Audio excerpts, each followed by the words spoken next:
انسان پر غسل کب واجب ہوتا ہے؟ غسل میں ہونے والی کامن غلطیاں کون کون سی ہیں؟ غسل کا مکمل طریقہ کیا ہے؟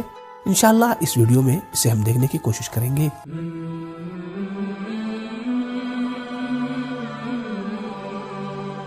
بسم اللہ الرحمن الرحیم، اللہم صلی علی محمد وآل محمد وعجل فرجہم۔ مومنین کرام السلام علیکم۔ خداوند متعال نے سورہ نساء کی آیت نمبر 43 میں ایک اہم فریضے کی طرف اشارہ کیا ہے جسے غسل کہا جاتا ہے، اور جیسا کہ آپ کو معلوم ہے کہ بعض غسل واجب ہوتے ہیں اور بعض غسل مستحب۔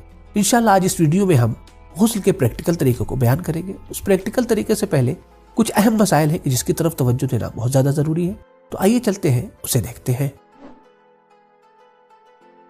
پہلا مسئلہ یہ ہے کہ کچھ غسل ایسے ہیں کہ جو مردوں اور عورتوں دونوں کے اوپر واجب ہے، جیسے غسل جنابت، غسل مس میت، غسل میت، یا ایسا غسل کی جو نذر و عہد یعنی منت وغیرہ کی بنا کے اوپر واجب ہو جاتا ہے۔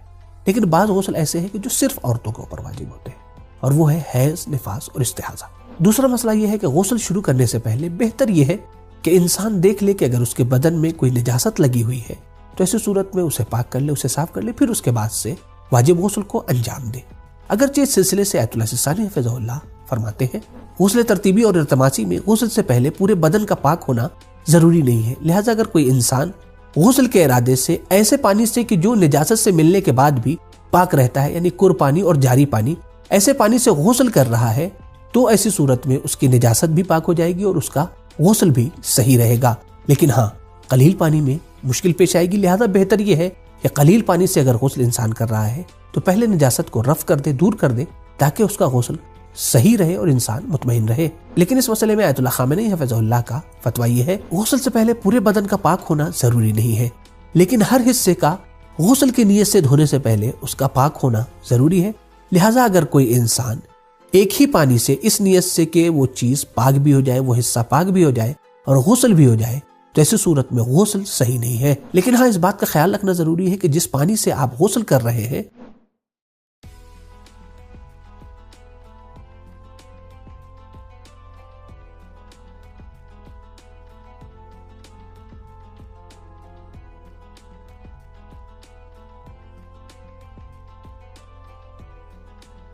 دیکھیں، ہم بالٹی یا جگ وغیرہ سے نہا رہے ہوں یا شاور کے ذریعے سے نہا رہے ہوں، دونوں صورتوں میں اگر ہمارے بدن میں کوئی ایسی رکاوٹ لگی ہوئی، جیسا کہ اس ویڈیو میں آپ دیکھ سکتے ہیں کہ کوئی بھی رکاوٹ اگر لگی ہوئی ہے اسے ہٹانا ضروری ہے۔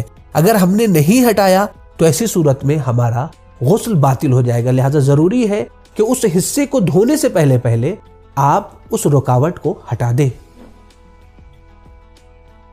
یہاں تک غسل کے سلسلے سے کچھ اہم پوائنٹ کا علم ہمیں ہو گیا۔